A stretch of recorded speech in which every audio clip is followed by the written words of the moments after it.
You're listening to Linked AM.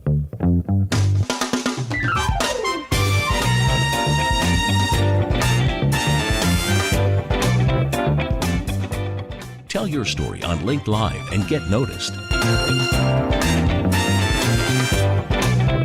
You're listening to Carl Wolfenden on the Business Class Show and is not always affiliated with the guests and the topics discussed. Any financial statements are the opinions of the individual, and you should seek professional advice before making any decisions. Upgrade your listening to Business Class, the show that puts you in the big leather comfy seats. So sit back and enjoy our take on the trending business issues of the week. Howdy, folks. Here he is, the Texas Brit, the guy with the stiff upper lip, filling his 10-gallon hat and his cowboy boots, Carl Wolfenden. Good morning, and welcome to Linked AM here on Business Class News. And, as you know, we've launched our new section, Business Class Security. And, one of the things that I've learned over the past few weeks of launching it is it's a very complex area of discussion. I've had on sort of specialists and experts in data architecture. I've been talking to people that have done that specialize in corporate governance, and they say that that's a big topic in the boardroom at the moment. And also, of course, we've had IT experts on talking about the infrastructure. But when I look at it and I step back and I go, well, okay, if you're putting a cybersecurity strategy in place, you got to look at the legal implications as well. And so, risk assessment is a very key area that we have to talk about. So what I thought I'd do, as you know, I've had my friends on from Lathrop GPM on over the past few months, talking about various subjects. And I've got actually Tedrick Hausch, who is actually leading their cybersecurity and privacy division in Lathrop GPM. And he's a partner over there. And he's going to join me this morning to talk about that. And so he's actually on the line now. So Tedrick, thank you for joining me. I appreciate it. Thanks for having me, Carl. Well, as I just said in my intro, cybersecurity, everyone just thinks, it's putting firewalls up, it's making sure that the protocol's in place. But I had a conversation just the other week with a company that really is looking at corporate governance of how to make sure that the board is the right type of board. And they were saying that it's a big topic in the boardroom because there's liability. And so, first of all, what do you guys do over there at Lathrop GPM? So we work as partners with our clients, similar to, you mentioned the other guests you've had over the past few weeks. So if you have someone in IT, technical security, those are a partner of a client. We provide sort of the legal overview, and we also serve as a connector of types to some of those other different expertise. But primarily what we do is we walk through with a client on the preparedness side, asking some of the questions and things that you can do to avoid data incidents and liability. And then once they occur, we're there to be at the helm and help work through the problem and work with insurers, work with the right kind of forensics, work with the kind of vendors that you need in order to remedy the situation.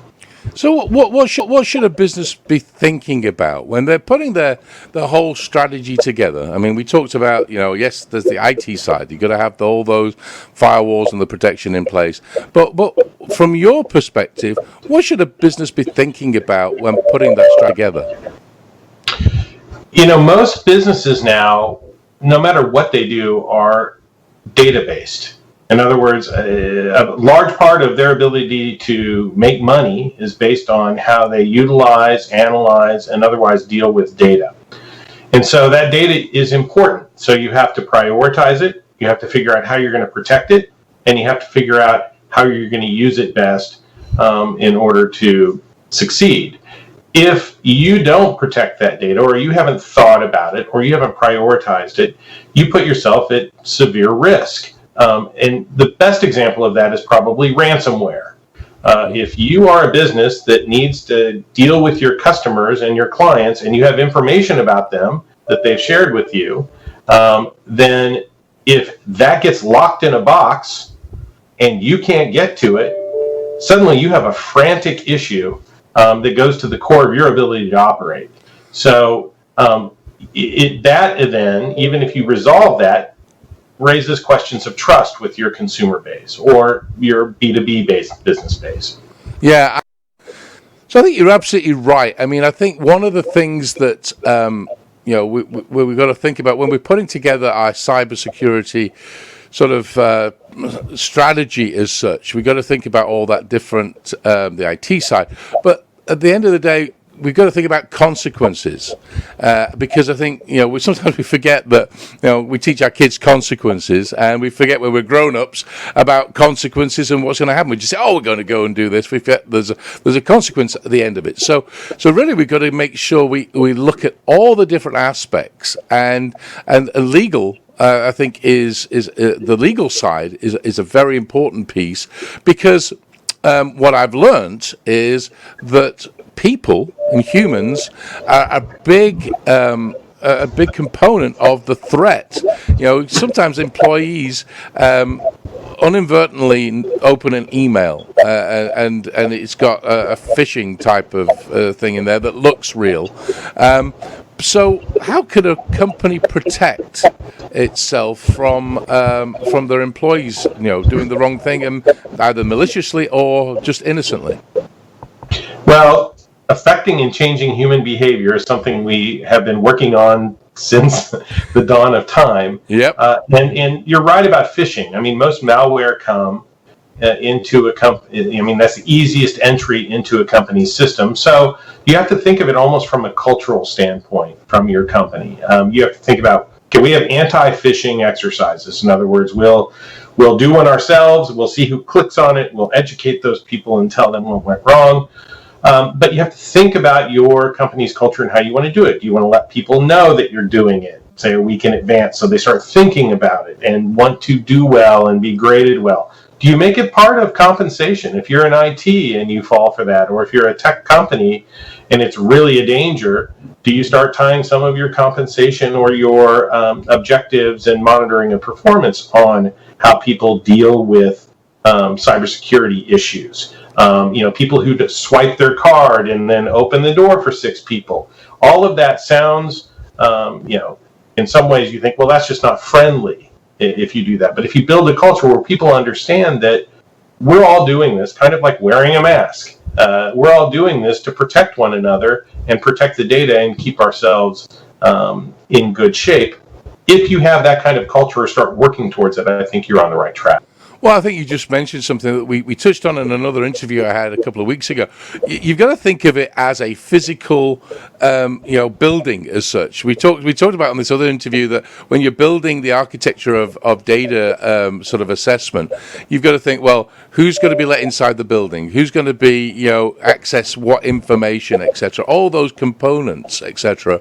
And that was Seth Early of Early Science Information, and so literally, what I think what you just said was, if you build this culture of, hey, would you really let somebody in with a machine gun through the doors, which is a bit maybe a bit extreme, but it's that thing of saying, look, data is our lifeblood. And especially if you've got consumer data, that you've got to really protect that, because you're not just responsible for your own company, you're responsible for that person's identity as well. So what happens if you find out you're being compromised? Well, who's the first person to call? Is it a lawyer? I mean, is it somebody yourself that you'd really need to say, okay, a breach has happened? Who do you talk to? Yeah, well, I think starting with a lawyer, if they've been part of your planning process and know what's going on, that's a good place to start. If you have cybersecurity insurance, you're probably going to want to have somebody from that team. What you really want to do is pull out your incident response team playbook, because you should have one in place. The 2 documents I would recommend that every company have are an information security plan or policy so that you know sort of the rules of the road, but then your incident response plan and your incident response team. So you're going to want someone from legal. You're going to want an outside counsel to help with privilege and some other issues that might come up. You're going to want to have a contact with your insurer and hopefully have already set up vendors for various things. If you need to stop the breach, for example, who are you going to call? At what rate? Is all that already hooked up? You're going to want to have your key vendors at least in contact in case one of them is the cause, as often is the case for the breach. You're probably going to want to think about PR. And then you always want your risk management person and the person from operations who's going to be the champion in the effort. And so all of those things need to happen, and it's best if you aren't doing it the first time in the midst of a crisis. So the idea of having tabletop exercises where you as a group spend time going through a couple of scenarios from ransomware to loss of data, all of those are good ideas. So you just mentioned those two documents. Is that something that you could help put together? And because I that's the first time I've heard that talked about. To be quite honest, maybe that shocks you, but that for me, I mean, I've talked to various experts, and I've not heard those two documents. So just go over those two names again. What are the two documents? So an information security policy is basically all the policies that tell people, and the way I usually do them is at the top, you'll have some really basic for anyone who barely knows how to turn on a computer. For example, don't put a Post-it with all of your passwords on your screen, right? Yep. Just some basic things. Turn off your computer or restart it each morning. Those kinds of things at, say, the top of a particular section. And then as you get deeper into it, it might go into the detail for the IT team to say, when we have this kind of breach, here are the 3 steps we first have to do in order to stop data flow or in order to address some issue. So it's a very wide-ranging document. It's tailored to the organization. And yes, we're involved in that because we sort of know how it goes together and we know the right questions to ask and the right people to get involved so that you have a document it really needs to be a working document, again, if you're going to have the right culture, as opposed to just something, sometimes like an HR manual, and I've done employment law for years, where you just put it on a shelf and set it aside. So that's what an information security policy is. The incident response plan is what you take out if you're the pilot and the plane is going to have to land in the Hudson. Yeah. And you're Sully. They pull the documents out and they have sort of a way of reacting to whatever particular incident has occurred. And you have a plan for that. So if it's ransomware, we know we're going to do this. These are the people who need to be notified, and this is how we're going to go forward. Well, that makes complete sense, and that's brilliant because I think everybody. One of the themes of our shows over the past few months in this unusual situation we're all in is planning and making sure that you do know what's going to happen if something happens. So, unfortunately, we're running kind of out of time of our particular conversation, but I'd love you to summarize. Why is it so important to have a company like Lathrop GPM as part of the team? I mean, just if you wouldn't mind summarizing your thoughts of the benefit of a business owner or an executive of having somebody like you on the team. Well, we have experience, as I said, on both the preventative and reactive side of data issues. And so we think long and hard, not only about these issues of frailty that you may have in your systems and correcting those, but we can help with data transfer and all the ways that, again, you monetize data. But when push comes to shove, we're in a unique position to sort of bring all of the parts together to have a discussion in the context of the liabilities that you face. So, and just to take a short example, if you take Target's breach in 2014 over the holidays, they faced shareholder derivative suits because the board wasn't having meetings often enough. They faced suits from the credit card banks because they had to try to recoup the money they had. And it was all caused by an HVAC vendor who had access that they shouldn't have had pursuant to their information security policy. So if you look at those kinds of things and have someone on board who's thinking about these things and can bring them up and address them with your company, we think we're an extremely valuable partner. That's fantastic. Tedrick, thank you so much for joining me this morning, because it's really opened my eyes, and I'm sure the viewers, the listeners, and the readers, because we've got our cell phone podcast, video stuff, and then, of course, we'll be writing an article about this, are going to maybe have some questions. So I'll put your information on the website, and so if they have questions, they can directly reach out to you. So really appreciate you spending the time with me. And thanks to you, Carl, for making cybersecurity part of business class news. Well, thank you. Well, that was Tedrick House, of course, of Lathrop GPM. He heads up their privacy and cybersecurity division over there, and as you could tell, he has a wealth of experience in that area. And as I really start to unpeel the onion, as I say, there's lots of different layers that you have to start thinking about. And I think having an expert like Tedrick on your team, and his team on your team, it really does make sense. And again, the sort of key word that we've been talking about is planning. I love those two documents that we talked about. I never even thought about that, but that's so important, especially after an incident happened. What do you have to do to address that? So please, spend some time, go to Lathrop GPM's website. I'll put all the information on the website and really do a little bit of a deep dive on that, because it's worth having a chat with them. So as always, I really thank you for joining me this morning.